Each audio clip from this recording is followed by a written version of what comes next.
Brazil দলে চলছে কাকার চমক।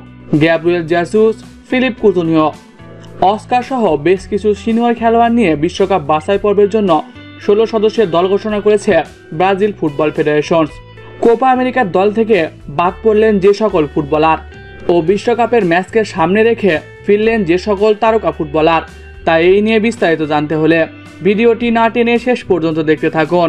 আর আপনি যদি আমাদের চ্যানেলে নতুন হয়ে থাকেন তাহলে এক্ষুনি সাবস্ক্রাইব করে রাখুন, আর ইতিমধ্যে সাবস্ক্রাইব করে থাকলে আপনাকে অসংখ্য ধন্যবাদ।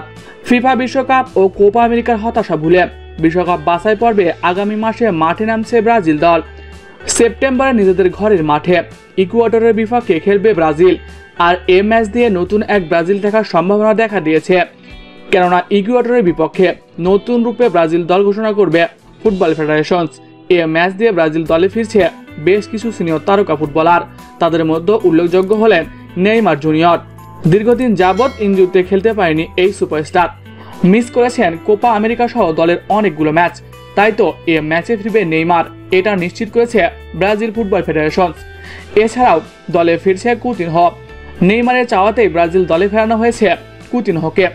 অন্যদিকে আক্রমণ ভাগের শক্তি বৃদ্ধি করতে দলে ফিরছে এক সময়ে জাতীয় দল কাঁপানো অস্কার।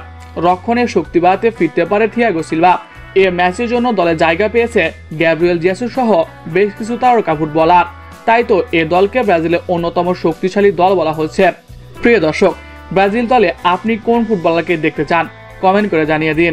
এছাড়াও খেলাধুলার সকল আপডেট সবার আগে পেতে হলে আমাদের চ্যানেলটি সাবস্ক্রাইব করতে ভুলবেন না। ধন্যবাদ সবাইকে।